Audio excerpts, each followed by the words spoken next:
हाय दोस्तों, तो आज हम पढ़ेंगे मध्य प्रदेश में पर्यटन। बहुत ही अच्छा चैप्टर हमारे जो है MPGK का है।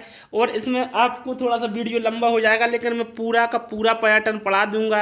मकबरे से लगा के धार्मिक स्थल, दर्शनीय स्थल, प्राकृतिक स्थल, दुर्ग, किले, महल, सब कुछ पूरा का पूरा हमें इसी में कवर कर लेना है।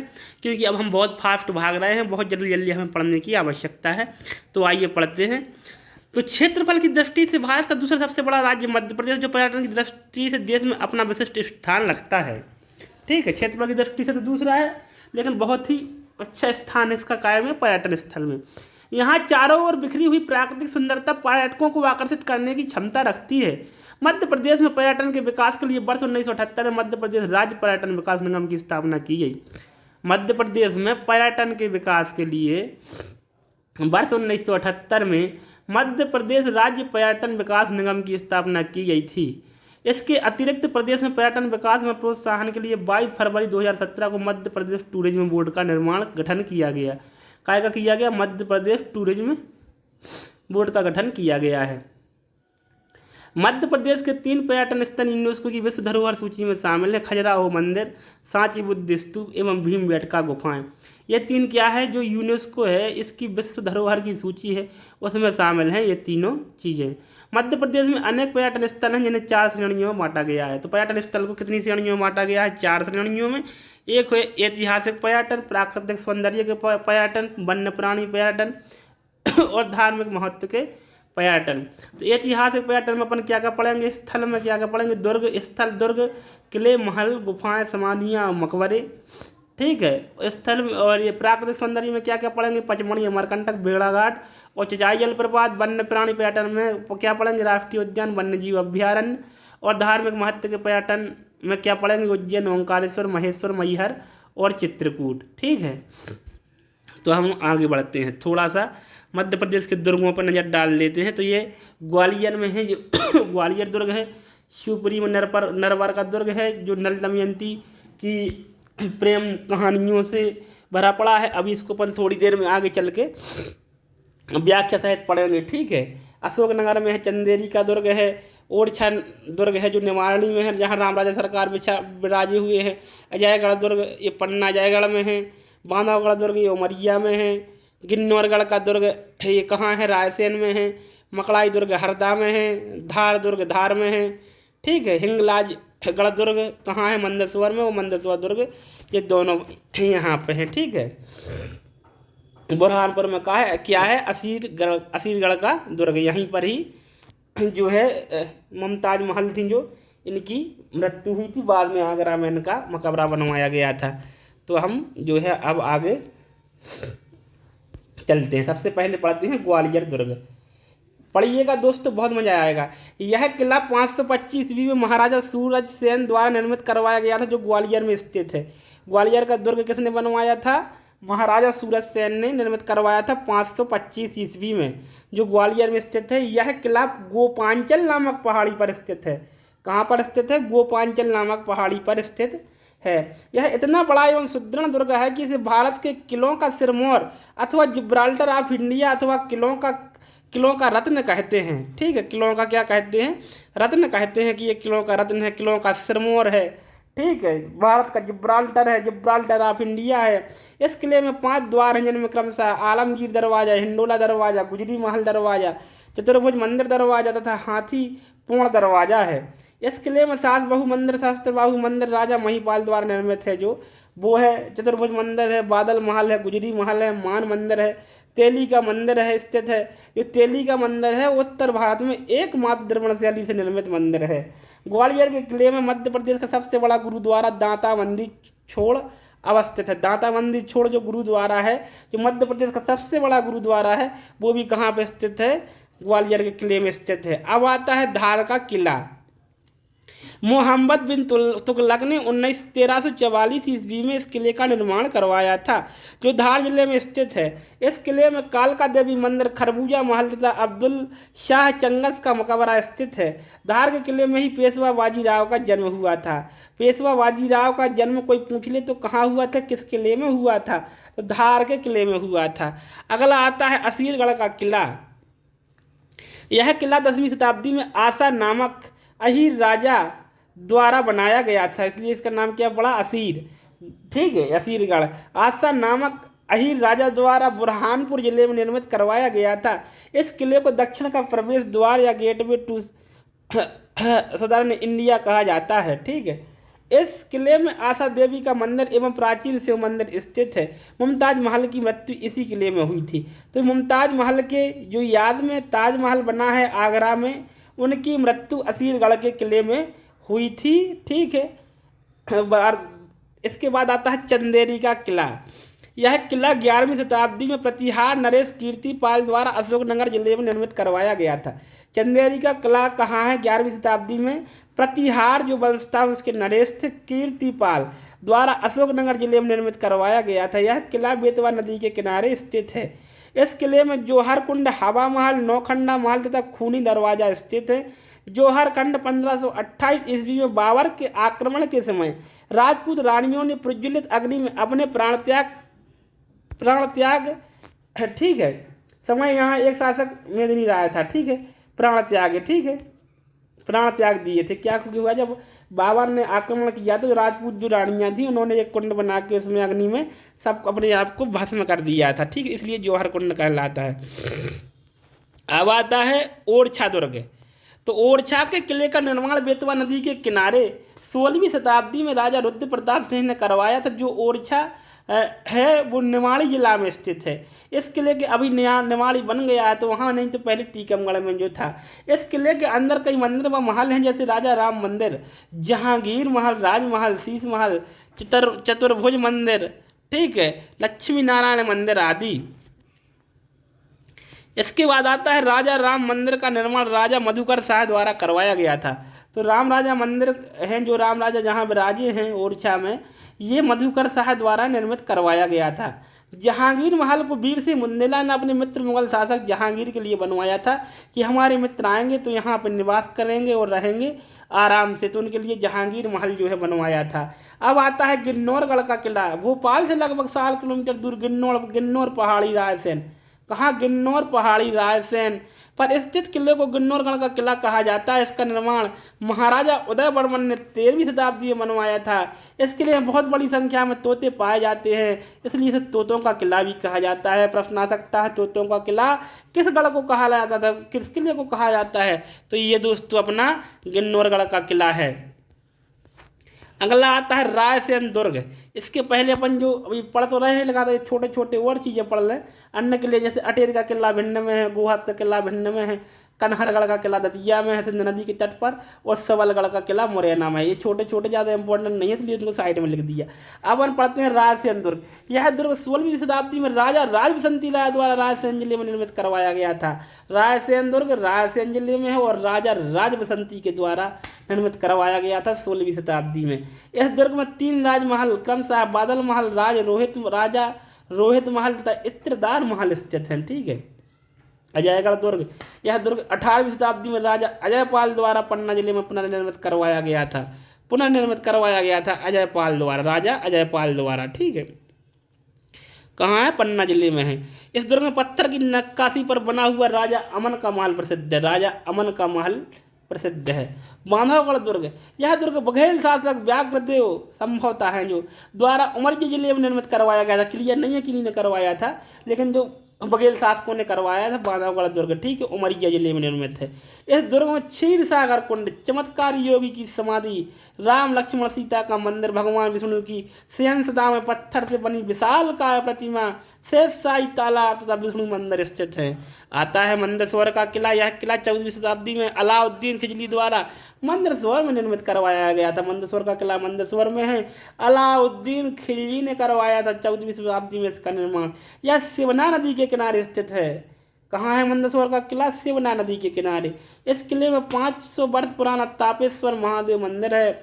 इस किले में 12 दरवाजे हैं, जिनमें खानपुर दरवाजा, भाई दरवाजा, महादेव घाट दरवाजा, मंडी दरवाजा आदि जो है प्रमुख है। हिंगलाजगढ़ का किला। मंदसौर जिले की भानपुरा तहसील में एक पहाड़ी पर स्थित हिंगलाजगढ़ किले का निर्माण लगभग 11वीं शताब्दी में परमार कालीन राजाओं ने करवाया था।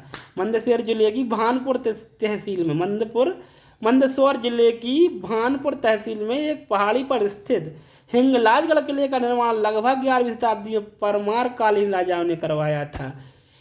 इस किले में मिली मूर्तियां गुप्त एवं परमार काल की हैं। अब आता है नरवर का किला। यह किला 13वीं-14वीं शताब्दी में शिवपुरी जिले में राजा नल द्वारा निर्मित करवाया गया था। इस किले में राजा नल और दमयंती की अनेक प्रणय कथा यानी प्रेम कथाएं जो है विख्यात हैं। मंडला का दुर्ग, यह दुर्ग 16वीं शताब्दी में गोंड शासक राजा नरेंद्र शाह द्वारा निर्मित करवाया गया था। मंडला किला, यह दुर्ग 16वीं शताब्दी में गोंड शासक राजा नरेंद्र शाह द्वारा निर्मित कराया गया था। इस दुर्ग में राज राजेश्वरी भवन स्थित है। ठीक है। आता है दतिया का किला। यह किला राजा वीर सिंह मंडेला द्वारा दतिया जिले में निर्मित करवाया गया था। इस किले के प्रवेश द्वार महाराजा भवानी सिंह ने, इसके जो प्रवेश किले के द्वार पर है महाराजा भवानी सिंह थे, इन्होंने न्याय राज मुकुट का रत्न justice is the gem of crown लिखवाया था। इस किले में सतखंडा महल, गोपाल महल और मुंडा महल स्थित हैं। आता है मकड़ाई का किला। यह किला राजा मकरंद शाह द्वारा निर्मित करवाया गया था। यह किला हरदा जिला मुख्यालय से 30 किलोमीटर दक्षिण पूर्व में स्थित है। अब आता है नरसिंहगढ़ का किला। यह किला राजगढ़ जिले में स्थित है। कहाँ है नरसिंहगढ़ का किला? नरसिंहगढ़ में नहीं है दोस्तों, राजगढ़ जिले में स्थित है, जिसे कश्मीर या मालवा के नाम से भी जाना जाता है। किसे जाना जाता है? कश्मीर या मालवा के नाम से जाना जाता है। किसको? नरसिंहगढ़ के किले को। इसी किले के पास चिंडी खो झील स्थित है। चिंडी खो झील स्थित है। अब थोड़ा सा नक्शे में अगर आप देखेंगे तो यहाँ से आपको क्लियर हो जाएगी। तो ग्वालियर में है गुजरी महल, मोती महल एवं जयविलास पैलेस, जहाँ अभी सिंधिया जी अपने रहते हैं। ठीक है। ज्योतिरादित्य सिंधिया भी जयविलास पैलेस में ही रहते हैं। ये जयविलास महल है इनका। ठीक है। अब जो दतिया है इसमें है सतखंडा महल, निवाड़ी में है जहांगीर महल, नौखंडा एवं हवा महल है अशोकनगर में, अमन महल है पन्ना में, ये जो अजयगढ़ दुर्ग में है, जिसका राजा अजयपाल द्वारा पुनर्निर्माण कराया गया था। मदन महल जबलपुर में है। ठीक है। मदन शाह द्वारा कराया गया था। मंडला में रानी का महल या बघेलन का महल और मोती महल ये मंडला में है। रायसेन में 3 है, राजा रोहित का महल, बादल महल एवं इत्रडाल महल। ठीक है। ये रायसेन दुर्ग में स्थित है। धार में है बहुत सारे, रानी रूपमती, असरफी, दाई, ढिंडोला जहाज एवं खरबूजा महल। इतने सारे महल जो है यहाँ पे स्थित हैं। अब हम महलों का थोड़ा सा कौन कहाँ है और इसमें इसकी क्या विशेषता है, इसको थोड़ा सा हम जो है पढ़ने का प्रयास करेंगे।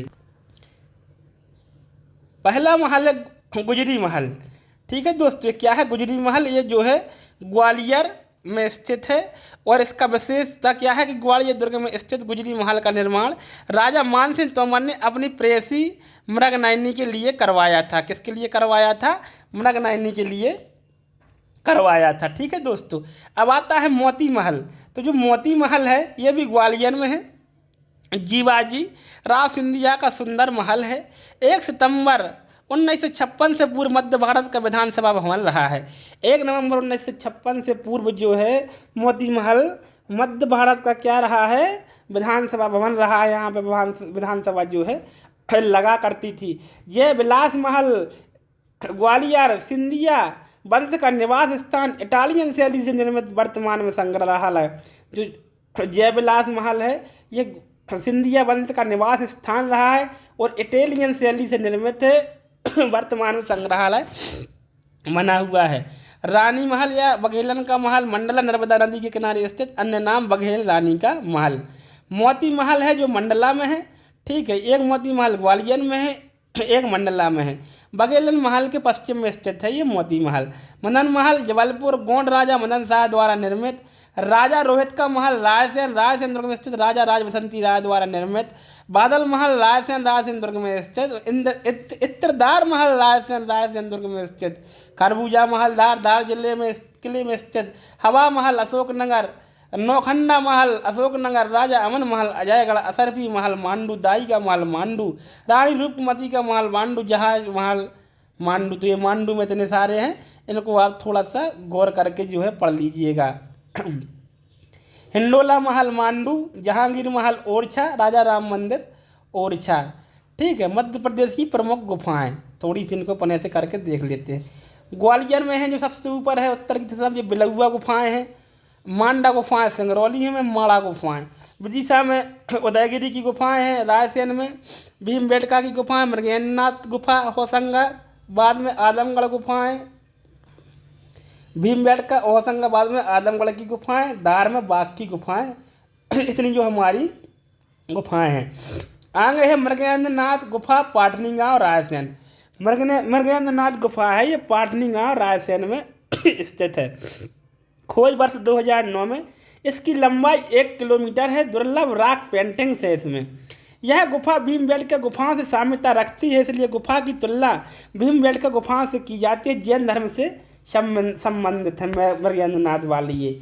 अन्य गुफाएं जो है इनको तो अपन अच्छे से पढ़ ही लेंगे। बिलौआ की गुफाएं ग्वालियर, आजमगढ़ की सैलासर होशंगाबाद, कलिया देह की गुफाएं उज्जैन। अब पढ़ते हैं अपन उदयगिरी की गुफाएं विदिशा। दोस्तों थोड़ा सा एडजस्ट करिएगा, सर्दी की वजह से थोड़ा सा दिक्कत हो रही है तो आवाज़ क्लियर नहीं जा पा रहा होगा आप लोगों के पास, लेकिन पूरा करके छोड़ेंगे। गुप्त काल की चौथी 5वीं शताब्दी की गुफाएं हैं। यहाँ 20 गुफाएं हैं। ये गुफाएं जैन व हिंदू धर्म से संबंधित हैं। गुफा नंबर 1 व 20 जैन धर्म से संबंधित है। गुफा नंबर 5 में बराह की विशाल प्रतिभा है। ठीक है।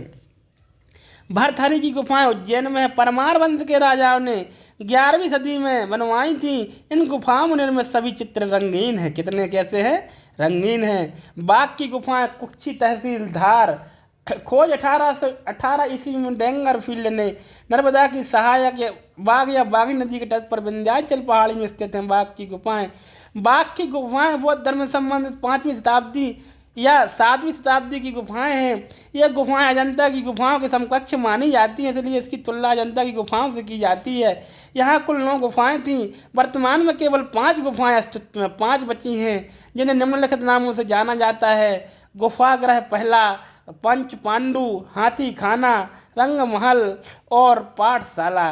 गुफा नंबर 2 से 5 बौद्ध मूर्तियां पाई जाती हैं जिन्हें स्थानीय लोग 5 पांडव मानते हैं। बाघ की गुफाएं अपने रंगीन भित्ति चित्रों के लिए प्रसिद्ध है। इन गुफाओं पर की गई चित्रकारी को फ्रेस्को मुराल पेंटिंग कहा जाता है। क्या कहा जाता है? फ्रेस्को मुराल पेंटिंग कहा जाता है। ये बाघ की गुफाओं में मिलती है, फ्रेस्को मुराल पेंटिंग। IMP लगा लीजिएगा। भीमबेटका की गुफाएं अब्दुल्लागंज रायसेन। भीमबेटका की गुफाएं राजधानी भोपाल से लगभग 40 किलोमीटर दूर दक्षिण में स्थित हैं। ये मध्य प्रदेश की प्राचीनतम गुफाएं हैं। खोज 1957-58 ईस्वी में विष्णु बाकड़ करने की। भीमबेटका विश्व का सबसे बड़ा गुफा समूह है। भीमबेटका विश्व का सबसे बड़ा गुफा समूह है। इन गुफाओं को वर्ष 2003 में यूनेस्को ने विश्व धरोहर में की सूची में शामिल किया। कहाँ किया? विश्व धरोहर की सूची में 2003 में शामिल किया। इन गुफाओं की दीवारों में आदि मानव ने अपनी सृजनात्मक कलाओं की अभिव्यक्ति की है। पचमढ़ी की गुफाएं। पचमढ़ी का नाम तो सबने सुना होगा। सतपुड़ा श्रेणियों के बीच होशंगाबाद जिले में स्थित पचमढ़ी में 2 प्रमुख गुफाएं स्थित हैं। पांडव गुफाएं। एक छोटी पहाड़ी पर निर्मित 5 प्राचीन गुफाओं को पांडव गुफाएं कहते हैं। इन्हीं गुफाओं के कारण इस स्थान को पचमढ़ी कहा जाता है। मान्यता है कि यहाँ पर पांडवों ने अज्ञातवास गुजारा था। महादेव गुफा। यह गुफा भगवान शिव को समर्पित है। माड़ा या माड़ा की गुफाएं सिंगरौली। ये बौद्धकालीन गुफाएं हैं। आता है शंकराचार्य की गुफाएं ओंकारेश्वर खंडवा। शंकराचार्य ने यहाँ शिव आराधना जो है की थी। अगला है तानसेन एवं मोहम्मद गौस।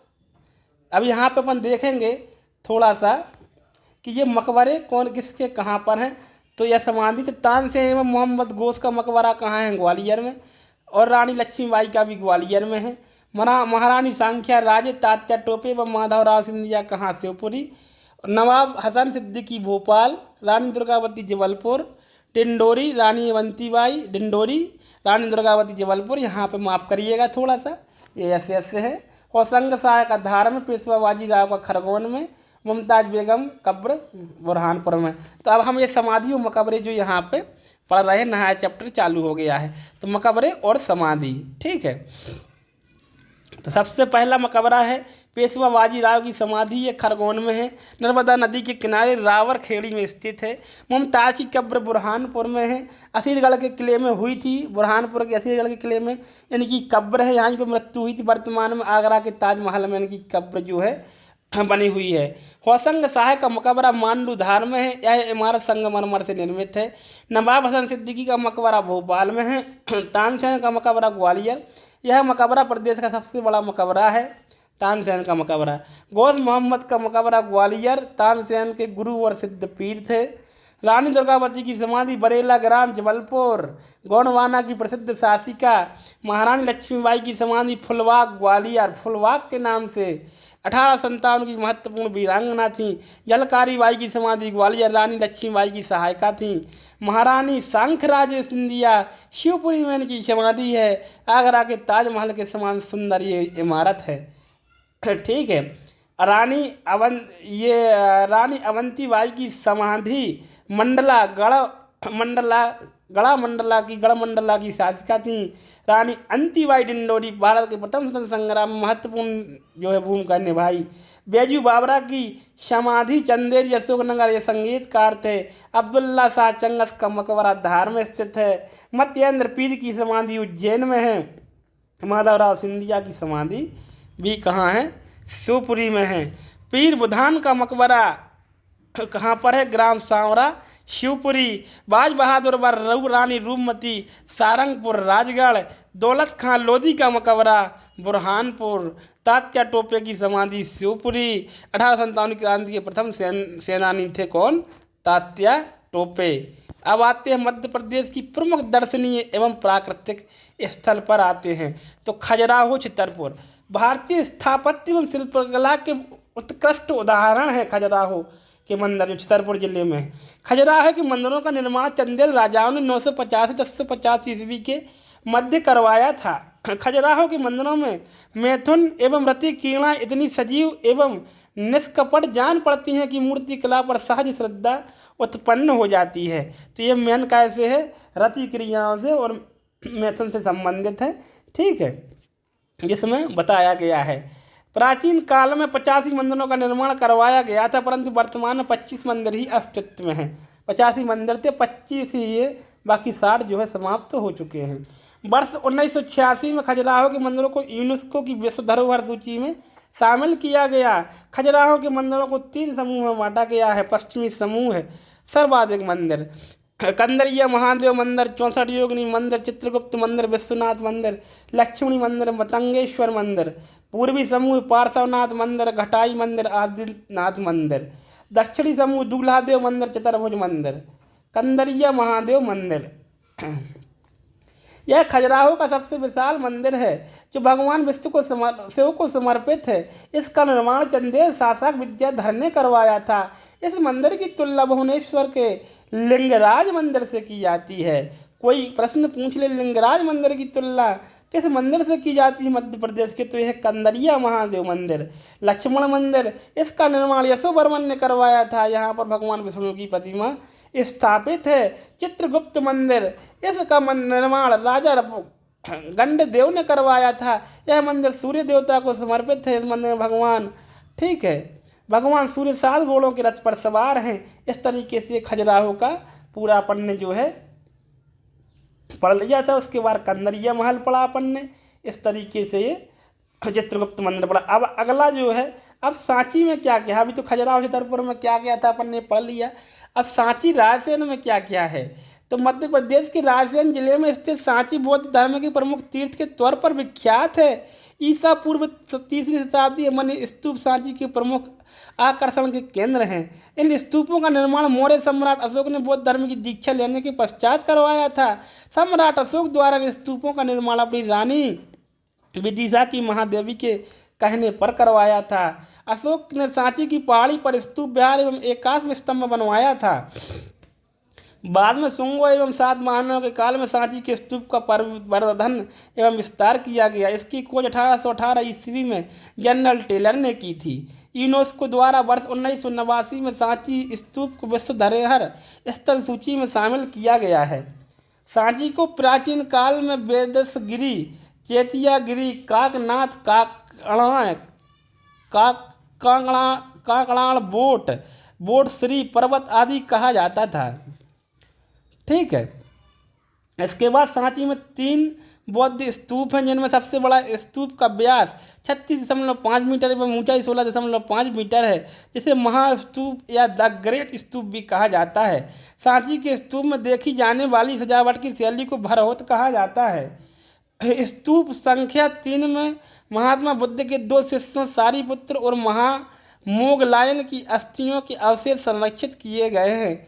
वर्ष 2017 में सांची के स्तूप का छायाचित्र 200 रुपये के नोट पर छपा था। ठीक है, सांची के स्तूप का चित्र 200 रुपये के नोट पर छपा हुआ है। भारहोत सतना मध्य प्रदेश के सतना जिले के उचेहरा में स्थित बौद्ध स्तूप है। इस स्तूप की खोज 1873 में अलेक्जेंडर कनिंघम ने की थी। वर्तमान में यह स्तूप नष्ट हो चुका है, जिसके अवशेष कोलकाता संग्रहालय में संरक्षित किए गए हैं। अब आता है गरुड़ ध्वज स्तंभ विदिशा। इसका प्राचीन नाम भेलसा था। विदिशा का बेसनगर या महामालिस्तान था या भेलसा था या बेसनगर था, जो वर्तमान में विदिशा कहलाता है। विदिशा में यूनानी राजा एंटियाकिट्स के राजदूत हेलियोडोरस ने भगवान विष्णु को समर्पित गरुड़ ध्वज स्तंभ का निर्माण करवाया था, जिसे स्थानीय लोग खाम बाबा भी कहते हैं। मांडूधार मांडू को मांडवगढ़ एवं सादियाबाद के नाम से जाना जाता था। मांडू रानी रूपमती एवं राजा बाज बहादुर की अमर प्रेम गाथा को व्यक्त करता है। मांडू को महलों का शहर सिटी ऑफ जॉय यानी आनंद की नगरी भी कहा जाता है। तो आनंद की नगरी किसे कहा जाता है, सिटी ऑफ जॉय किसे कहा जाता है, तो वो मांडू को कहा जाता है। और महलों का शहर भी मांडू को कहा जाता है। यहाँ पर राजा बाज बहादुर द्वारा निर्मित रानी रूपमती महल एवं बाज बहादुर महल स्थित हैं। इसके अलावा यहाँ जहाज महल एवं हिंडोला महल भी दर्शनीय हैं। दर्शनीय स्थल असरफी महल, दाईगा महल, दिल्ली दरवाजा आदि भी मांडू में स्थित है। ग्यारसपुर विदिशा यहाँ एक पहाड़ी ढलान पर ऐतिहासिक माला देवी मंदिर है ग्यारसपुर में। मंदसौर इसका प्राचीन नाम दसपुर था। क्या था? दसपुर। मंदसौर में सेवना नदी के तट पर पशुपतिनाथ का मंदिर स्थित है, जिसकी तुलना नेपाल में स्थित पशुपतिनाथ मूर्ति से की जाती है। इसके अतिरिक्त यहाँ पर सूर्य मंदिर, हिंगलाजगढ़ का किला आदि दर्शनीय स्थल हैं। अब आता है ग्वालियर। ग्वालियर को सिंधिया राजवंश की राजधानी और गालब ऋषि की तपोभूमि कहा जाता है। गालब ऋषि की तपोभूमि किसे कहा जाता है, तो ग्वालियर को कहा जाता है। और सिंधिया राजवंश की राजधानी भी ग्वालियर रही है। यहाँ पर ग्वालियर का किला, मान मंदिर, तेलिका मंदिर, सास बहू मंदिर, विवस्वनाथ, सूर्य मंदिर आदि दर्शनीय स्थल हैं। ग्वालियर शहर की स्थापना सूरज सेन नामक सरदार ने की थी और इन्हीं ने एक किला भी बनवाया था, राजा सूरज सेन ने। इस शहर का नामकरण एक महान संत ग्वालियर यानी गालब ऋषि के नाम पर किया गया था। तो कोई पूछ ले आपसे कि ग्वालियर शहर का नाम किसके नाम पर रखा गया, तो संत ग्वालिया के नाम पर रखा गया जिसको गालब ऋषि कहा जाता था, संत ग्वालिया। ठीक है, जिसने सूरज सेन को एक घातक रोग से ठीक किया था। सूरज सेन को ठीक कर दिया था गालब ऋषि ने। शिवपुरी को मध्य प्रदेश की प्रथम पर्यटन नगरी कहा जाता है। बहुत वेरी IMP क्वेश्चन आपके पेपर के हिसाब से बन जाता है कि प्रथम पर्यटन नगरी कौन सी है मध्य प्रदेश की, तो वो शिवपुरी हो जाती है। यहाँ पर नरवर का किला, जॉर्ज केशव भवन, माधवराव सिंधिया की समाधि, शंख सागर झील, माधव राष्ट्रीय उद्यान पर्यटन स्थल मौजूद हैं। शिवपुरी सिंधिया राजवंश की ग्रीष्मकालीन राजधानी थी। शिवपुरी में जैसे मान लो शंख राज सिंधिया, माधवराव सिंधिया, बहुत से लोगों के यहाँ पे समाधियाँ बनाई गई हैं। तो और ऐसा हमारे दिमाग में कभी कभी आता है कि ग्वालियर में ज़्यादा इनकी लोगों की क्यों नहीं बनाई गई समाधियाँ।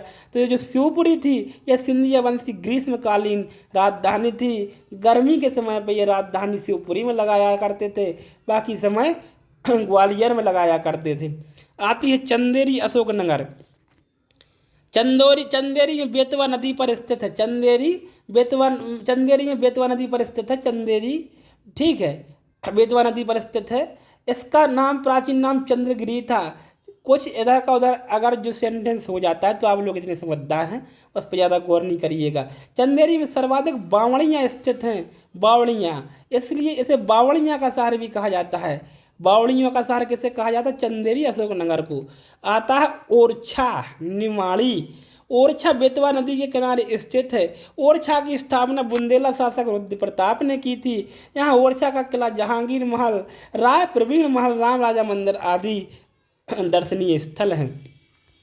अब आता है हमारा उज्जैन। पर्यटन के हिसाब से उज्जैन क्षिप्रा नदी के किनारे स्थित है। इसका प्राचीन नाम अच्युतगामिनी, ओजिन, हेमश्रृंगा और उज्जैनी था। यहाँ पर दक्षिणमुखी महाकालेश्वर ज्योतिर्लिंग स्थित हैं। यहाँ प्रत्येक 12 वर्षों में सिंहस्थ कुंभ मेले का आयोजन होता है। उज्जैन को मंदिरों एवं मेलों का शहर कहा जाता है। तो मंदिरों एवं मेलों का शहर किसे कहा जाता है? तो उज्जैन को कहा जाता है। दर्शनीय स्थल चिंतामणि गणेश मंदिर, मंगलनाथ मंदिर, कलिया देह महल, भर्तृहरि की गुफा, संदीपनी आश्रम। संदीपनी आश्रम यहीं पर भगवान श्री कृष्ण ने गुरु संदीपनी से जो है दीक्षा शिक्षा ली थी। ठीक है। काल भैरव मंदिर, जंतर मंतर निर्माण जयपुर के महाराजा जयसिंह ने करवाया था। जंतर मंतर का ओंकारेश्वर महाराज, ये जो है ओंकारेश्वर में भी जो है अपने भगवान शिव का एक ज्योतिर्लिंग है। ठीक है। ये खंडवा में स्थित है। ओंकारेश्वर नर्मदा नदी के किनारे स्थित है। यहाँ पर 12 ज्योतिर्लिंगों में से एक ओंकारेश्वर ज्योतिर्लिंग स्थित है। दर्शनीय स्थल नर्मदा घाट, 24 अवतार मंदिर, ममलेश्वर महादेव मंदिर आदि। अब आता है महेश्वर खरगोन। महेश्वर में नर्मदा नदी के तट पर स्थित है। इसका प्राचीन नाम महेशमती था, जो दक्षिण अवंती की राजधानी थी। यहाँ सहस्त्रधारा जलप्रपात, अहिल्या संग्रहालय आदि दर्शनीय स्थल है। भोजपुर रायसेन, भोजपुर बेतवा नदी के किनारे स्थित है। भोजपुर कहाँ स्थित है? बेतवा नदी के किनारे स्थित है। यहाँ पर परमार राजा भोज द्वारा भोजपुर मंदिर का निर्माण कर शिवलिंग की स्थापना की गई थी। भोजपुर में स्थापित शिवलिंग विश्व का सबसे विशाल शिवलिंग है। इस मंदिर को उत्तर भारत का सोमनाथ मंदिर भी कहा जाता है। चित्रकूट सतना, चित्रकूट मंदाकिनी नदी के तट पर स्थित धार्मिक एवं दर्शनीय पर्यटन स्थल है। चित्रकूट ब्रह्मा विष्णु एवं महेश के बालावतार का स्थान माना जाता है। चित्रकूट बालावतार का भगवान राम, सीता एवं लक्ष्मण वनवास के समय महर्षि अत्रि तथा सती अनुसुईया के अतिथि बनकर यहाँ जो है रहे थे। दर्शनीय स्थल रामघाट, कामतगिरी पर्वत, जानकी कुंड, सती अनुसुईया आश्रम, गुप्त गोदावरी, गन्धों का मेला आदि। मैहर माता शारदा का मंदिर यहाँ पर विश्व प्रसिद्ध है, तो इसको अपन पढ़ लेते हैं। सतना जिले में आता है। मैहर में माँ शारदा का प्रसिद्ध मंदिर स्थित है। मैहर उस्ताद अलाउद्दीन खां की कर्मस्थली भी कहा रहा है। जो उस्ताद अलाउद्दीन खां थे, इनकी भी कर्मस्थली मैहर ही रहा है। दर्शनीय स्थल मैहर में नरसिंह पीठ, गोला मठ, आल्हा उदल तालाब आदि हैं। पावागिरी खरगोन, पावागिरी दिगंबर जैनों का तीर्थ स्थल है, जहाँ जैन मंदिरों का समूह है। 52 गजा बड़वानी, 52 गजा में जैन धर्म के प्रथम तीर्थंकर भगवान ऋषभ देव की 84 फीट ऊंची मूर्ति स्थित है। प्रमुख अन्य जो जैन तीर्थ स्थल हैं, ये मुक्तागिरी बैतूल, सोनागिरी दतिया, गोमटगिरी इंदौर, पुष्पगिरी सोनकच्छ देवास, कुंडलपुर जो है दमोह जिले में आता है, पटेरा के पास जो कुंडलपुर है। इसके बाद आगे आता है पचमढ़ी होशंगाबाद को अपन पढ़ते हैं।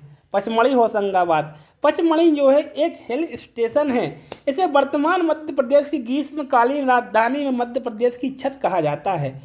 पचमढ़ी जो है एकमात्र हिल स्टेशन है मध्य प्रदेश की। इसे वर्तमान मध्य प्रदेश की ग्रीष्मकालीन राजधानी कहा जाता है। गर्मी में आराम चले जाओ, और मध्य प्रदेश की छत भी पचमढ़ी को कहा जाता है। पचमढ़ी की खोज कैप्टन जेम्स फोर्सिथ ने की थी। कैप्टन जेम्स फोर्सिथ ने की थी। सतपुड़ा श्रेणी के मध्य स्थित होने और अनुपम प्राकृतिक सौंदर्य कारण से सतपुड़ा की राजधानी या रानी या मध्य प्रदेश का कश्मीर भी कहा जाता है। ठीक है। इसके बाद आती है मध्य प्रदेश की सबसे ऊंची चोटी धूपगढ़ 1350 मीटर, जो कि पचमढ़ी में ही स्थित है। दर्शनीय स्थल हांडी घोघाटी, प्रियदर्शनी पॉइंट, चोरागढ़ चोटी, अप्सरा जलप्रपात, रजत जलप्रपात, डचेस जलप्रपात, वी फॉल, पांडव गुफाएं, जटाशंकर गुफा, सरदार गुफा, अस्फरा गुफा आदि। अब आते हैं अपन अमरकंटक अनूपपुर मैकाल पर्वत श्रेणी में स्थित है। यह मध्य प्रदेश का दूसरा प्रमुख हिल स्टेशन है। पहला पचमढ़ी, दूसरा अमरकंटक। प्रमुख दर्शनीय स्थल है यहाँ पर नर्मदा कुंड, नर्मदा नदी का उद्गम स्थल, सोनमुड़ा, माई की बगिया, कपिलधारा जलप्रपात, दुग्धधारा जलप्रपात, कबीर चबूतरा आदि। भेड़ाघाट जबलपुर। भेड़ाघाट नर्मदा नदी के तट पर स्थित है। यह भृगु ऋषि की कर्म स्थली रही है। महर्षि भृगु यहाँ पर रहे हैं। तपस्या स्थली होने के कारण से भेड़ाघाट कहा जाता है। यहाँ नर्मदा नदी द्वारा बनाया गया धुआंधार जलप्रपात, संगमरमर की चट्टान दर्शनीय है। अब आता है जबलपुर। पर्यटन स्थल 64 योगिन मंदिर, बंदर कूंदनी, ग्वारी घाट, लम्हेटा घाट, तिलवारा घाट, मदन महल आदि। तिलवारा घाट में महात्मा गांधी की अस्थियों का विसर्जन किया गया था। ये बहुत ही इम्पोर्टेंट हो जाता है कि महात्मा गांधी की अस्थियों का विसर्जन कहाँ किया गया था, तो तिलवारा घाट जबलपुर में किया गया था। बहुत ही IMP क्वेश्चन ये जो है बन जाता है। पीताम्बरा पीठ दतिया, यह शक्ति पीठ है जहाँ माँ बगलामुखी का मंदिर प्रसिद्ध है, जहाँ माँ बगलामुखी विराजी हुई हैं। दर्शनीय स्थल धुआंधार जलप्रपात, संगमरमर की चट्टानें आदि दतिया में भी हैं। मध्य प्रदेश की प्रमुख मस्जिदें एक बार अपन पर नजर डाल लें। ताजुल मस्जिद भोपाल, जामा मस्जिद भोपाल, मोती मस्जिद भोपाल, ठीक है, ढाई सीढ़ी मस्जिद भोपाल, बीबी की मस्जिद बुरहानपुर और भोजशाला की मस्जिद धार। अब आता है भोपाल। भोपाल 5 पहाड़ियों पर बसा है। कहाँ, कितनी पहाड़ियों पर बसा है भोपाल? तो 5 पहाड़ियों पर बना है भोपाल शहर, जो पूरा का पूरा बसा है। 11वीं सदी के भोजपाल तथा तत्पश्चात भोपाल नाम के इस नगर को परमार वंशीय राजा भोज ने बसाया था। पहले भोजपाल कहलाता था, पर भोपाल नाम पड़ा, इसको परमार वंश के राजा भोज ने बसाया था। पर्यटन स्थल ताज उल मस्जिद पर्यटन स्थल है भोपाल का, बहुत ही बड़ा। जामा मस्जिद भी बहुत लोग देखने जाते हैं। लक्ष्मी नारायण मंदिर भी देखने जाते हैं। बिड़ला संग्रहालय, भारत भवन, बड़ी व छोटी। तो भारत भवन भोपाल में, दिल्ली मत लगा देना, ठीक है। भारत भवन कहाँ है? भोपाल में स्थित है। बड़ी व छोटी झील, वन विहार, राष्ट्रीय उद्यान, इंदिरा गांधी राष्ट्रीय मानव संग्रहालय आदि। हनुवंतिया टापू खंडवा में स्थित है। इंदिरा सागर बांध के बैक वाटर में निर्मित हनुवंतिया टापू को मध्य प्रदेश का गोवा कहा जाता है। बैंक वाटर में बना यह टापू देश में अंतर्राष्ट्रीय स्तर का टूरिस्ट आइलैंड है। नर्मदा की लहरों के बीच इस टापू पर पर्यटकों के लिए सभी सुविधाएं मौजूद हैं। यहाँ पर्यटक इंदिरा सागर बांध, संत सिंगा जी की समाधि की भी सैर कर सकते हैं। नेमावर नर्मदा नदी के तट पर स्थित है, जो हिंदुओं का प्रसिद्ध तीर्थ स्थल है। क्या है? हिंदुओं का प्रसिद्ध तीर्थ स्थल है नेमावर देवास। इसके बाद आते हैं मध्य प्रदेश के संग्रहालय, और अपन थोड़ा सा इसको देख लेते हैं। मध्य प्रदेश में संग्रहालय कौन कौन से हैं, तो ये थोड़ा सा क्लियर इमेज नहीं है इसकी, लेकिन पढ़ के बताता जाऊंगा तो आप ध्यान दीजिएगा। मध्य प्रदेश में संचालनालय, पुरातत्व अभिलेखागार एवं संग्रहालय की स्थापना वर्ष 1956 में की गई थी, जिसका वर्ष 1994 में राजकीय अभिलेखागार में विलय कर दिया गया। मध्य प्रदेश में पुरातत्व संपदा के संकलन, संरक्षण, प्रदर्शन आदि के उद्देश्य से विभिन्न स्थानों में संग्रहालय स्थापित किए गए। ठीक है, तो जिला पुरातत्व संग्रहालय विदिशा, होशंगाबाद, राजगढ़, रीवा, धार, निमाड़ी, कमरावत, खरगोन, पन्ना, शहडोल, देवास, यहाँ पे संग्रहालय बनाए गए हैं। केंद्रीय पुरातत्व संग्रहालय इंदौर, स्थापना वर्ष 1923 में की गई थी। वर्ष 1931 में से केंद्रीय संग्रहालय की दर्जा प्रदान की गई। दोस्तों पढ़ लो, बहुत इंपॉर्टेंट है। इंदिरा गांधी राष्ट्रीय मानव संग्रहालय भोपाल, स्थापना मार्च 1977 को भोपाल में की गई। इसका नामकरण वर्ष 1985 में राष्ट्रीय मानव संग्रहालय तथा वर्ष 1993 में इंदिरा गांधी राष्ट्रीय मानव संग्रहालय किया गया। यह संग्रहालय मानव सभ्यता के विकास की कहानी को प्रदर्शित करने वाला देश का सबसे बड़ा संग्रहालय है। इस संग्रहालय में जनजातीय विकास एवं उनकी लोक कला तथा भवनों को विशेष प्रदर्शनियां स्थापित की गई हैं। राज्य संग्रहालय भोपाल, इस संग्रहालय के नए भवन का उद्घाटन 2 नवंबर 2005 में तत्कालीन मुख्यमंत्री बाबूलाल गौर ने किया था। इस संग्रहालय की स्थापना वर्ष 1987 में एडवर्ड संग्रहालय के नाम से की गई थी। आदिवासी संग्रहालय पातालकोट, इसे मध्य प्रदेश के छिंदवाड़ा जिले के पातालकोट में 20 अप्रैल 1954 को स्थापित किया गया। इस संग्रहालय को श्री बादल भोई शासकीय आदिवासी संग्रहालय नाम प्रदान किया गया है। श्री बादल भोई शासकीय आदिवासी संग्रहालय नाम प्रदान किया गया है। इस संग्रहालय में जनजातियों की सांस्कृतिक धरोहर, कला, शिल्प, देवी देवता की मूर्तियां आदि संरक्षित की गई हैं।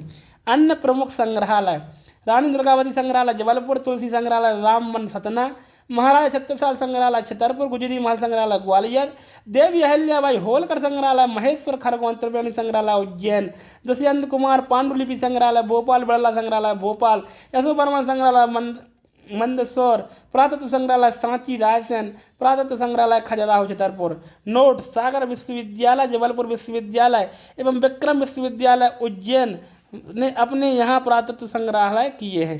सागर विश्वविद्यालय में भी पुरातत्व संग्रहालय है, देखा है मैंने, आपने भी देखा होगा। जबलपुर विश्वविद्यालय में भी, विक्रम विश्वविद्यालय उज्जैन में भी पुरातत्व संग्रहालय स्थापित किए गए हैं। अब आते हैं मध्य प्रदेश के पुरातत्व के स्थल कौन कौन से हैं। तो ये आजमगढ़, होशंगाबाद, ठीक है, आजमगढ़ होशंगाबाद। आजमगढ़ की गुफा नर्मदा नदी के दक्षिणी तट पर स्थित पहाड़ियों पर हैं। आजमगढ़ जो है होशंगाबाद, ये आजमगढ़ की गुफा नर्मदा नदी के दक्षिणी तट पर स्थित, ठीक है, पहाड़ियों पर स्थित हैं। आजमगढ़ की विश्वविख्यात चित्रित शैलाकृत गुफाएं हैं, ठीक है। भारतीय पुरातत्व विभाग द्वारा यहाँ आर.वी. जोशी तथा एम.डी. खरे के निर्देशन में 1960-61 में उत्खनन कराया गया। आजमगढ़ से मानव के पशुपालक होने का प्रथम साक्ष्य प्राप्त हुआ। कहाँ से? आजमगढ़ से, तथा यहाँ पर मानव शव के साथ कुत्ते के दफनाए जाने का प्रमाण मिलता है।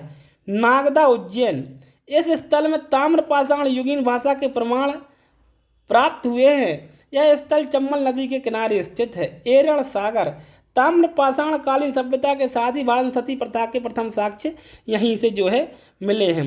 भीमबेटका रायसेन, यहाँ प्राचीन गुफाएं प्राप्त हुई। पुरातत्व स्थल तांदोल उज्जैन, डोंगवाला उज्जैन, इंद्रगढ़ मंदसौर, खेड़ीनामा होशंगाबाद, त्योंथर रीवा, निन्नौर गाँव सीहोर, जटकरा खजुराहो, पीतनगर खरगोन, यहाँ से 25 वर्ष पूर्व प्राचीन बौद्धकालीन अवशेष प्राप्त हुए हैं। खलघाट धार, यहाँ से 2000 वर्ष पुरानी वस्तु प्राप्त हुई है जो भगवान बुद्ध के अनुयायियों से संबंधित हैं। दोस्तों मैंने एक बार कहा था कि 180 पढ़ लेना, 35 में से 33 क्वेश्चन बनेंगे अगर 180 पेज पढ़ लिए। कुछ लोग कमेंट में बोल रहे थे ये कैसे होगा, इसको पढ़ बस लीजिएगा पूरा दोस्तों, कैसे क्वेश्चन बाहर जाता है। काय था उज्जैन, काली सिंधु नदी के किनारे स्थित यह स्थान ताम्रपाषाण युगीन सभ्यता के प्रमाण प्राप्ति का मुख्य स्थल है। नवदा टोली महेश्वर खरगोन, नवदा टोली से ताम्रपाषाण कालीन सभ्यता के अवशेष प्राप्त हुए हैं। कसरावत खरगोन, कसरावत नगर के दक्षिण नर्मदा नदी के तट पर स्थित दूधबरड़ी नामक टीला है। आवरा मंदसौर, इस गांव में ताम्रपाषाण युग से लेकर गुप्त काल तक के अवशेष प्राप्त हुए हैं। अब महत्वपूर्ण तथ्य पढ़ लेते हैं मध्य प्रदेश पर्यटन के बारे में। तो मध्य प्रदेश में पर्यटन के विकास के लिए वर्ष 1978 में मध्य प्रदेश राज्य पर्यटन विकास निगम की स्थापना की गई थी। इसके अतिरिक्त प्रदेश में पर्यटन विकास एवं प्रोत्साहन के लिए 22 फरवरी 2007 को मध्य प्रदेश टूरिज्म बोर्ड का गठन किया गया। मध्य प्रदेश के शिवपुरी जिले को प्रदेश की पहली पर्यटक नगरी होने का गौरव प्राप्त है। नर्मदा घाटी क्षेत्र में स्थित हथनोरा सीहोर से पुरापाषाण कालीन मानव की खोपड़ी के अवशेष प्राप्त हुए हैं। पुरातत्वज्ञ डॉक्टर अरुण सोनकिया ने 5 दिसंबर 1982 को सीहोर जिले के हथनोरा नामक स्थल के उत्खनन के दौरान मानव जीवाश्म मानव खोपड़ी के साक्ष्य प्राप्त किए। इस मानव का नाम नर्मदा मानव रखा गया। क्या रखा गया? नर्मदा मानव रखा गया। होलकर राजवंश के संस्थापक मल्हार राव होलकर ने इंदौर का नाम मल्हार नगरी रखा था। इंदौर का पहला नाम क्या था? मल्हार नगरी रखा था, मल्हार राव ने रखा। मल्हार भवन भी बना है राजवाड़ा में, बहुत ही विख्यात। इतना सुंदर महल की देख के ही लगता है कि इसके अंदर चले जाएं। इंदौर में खान नदी के तट पर स्थित लाल बाग पैलेस स्थित है, और खान नदी के किनारे पूरा इंदौर ही बसा है। मध्य प्रदेश के इंदौर नगर में गणपति जी की विशाल प्रतिमा है, जैसे बड़ा गणपति के नाम से प्रसिद्ध है। 25 फीट ऊंची यह प्रतिमा विश्व की सबसे बड़ी गणेश प्रतिमा मानी जाती है। 25 फीट ऊंची गणेश प्रतिमा है। मांडू में दिल्ली दरवाजा स्थित है। यह मांडू का मुख्य दरवाजा है। माना जाता है कि मुगल शासक अकबर ने इसी दरवाजे से मांडू में प्रवेश किया। असीरगढ़ का किला अकबर की विजय अभियान का अंतिम विजय अभियान था। अकबर की जो अंतिम विजय अभियान था वो कहा था असीरगढ़ का किला था। मध्य प्रदेश के उज्जैन में महाकाल परिसर स्थित नाग चंद्रशेखर मंदिर वर्ष में एक बार ऐसा मंदिर है जिसके पट वर्ष में एक बार सिर्फ 24 घंटे के लिए नाग पंचमी के अवसर पर खुलते हैं। इस तरीके से हमने ये पर्यटन पढ़ा पूरा का पूरा। अगर अच्छे से आपने पढ़ लिया होगा तो क्वेश्चंस गलत दोस्तों नहीं होंगे। बहुत बहुत धन्यवाद अंत तक वीडियो देखने के लिए।